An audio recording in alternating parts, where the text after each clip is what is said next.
সায়েন্সের মধ্যে একজন ব্যক্তিকে দাফন করার 24 ঘন্টার মধ্যে তার দেহকে পোকামাকড় ঘিরে ফেলে এবং খেতে শুরু করে। তাতে দুর্গন্ধ ছড়িয়ে পড়ে। এই দুর্গন্ধ আরো পোকামাকড়কে ডেকে নিয়ে আসে, আর এসব পোকামাকড় দেহের গোস্ত খেতে শুরু করে। 3 দিন পর নখ আর মুখের অবস্থা পাল্টে যায়। 6 দিনের হাতে নখ পড়ে যায়। 9 দিন পর মাথার চুল পড়া শুরু হয়ে যায়। মানুষের পেট ফুলে 17 দিন পর পেট ফেটে যায়। 60 দিনের মধ্যে শরীরের সমস্ত গোস্ত শেষ হয়ে যায়। 90 দিনের মধ্যে হাড্ডি আলাদা হয়ে যায়।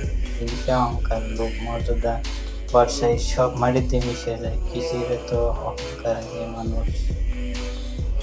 মাটি দিয়ে বানানো মানুষ একদিন মাটিতেই মিশে যাবে। তাই আমাদের হিংসা, বিদ্বেষ, অহংকার থেকে দূরে থাকা উচিত।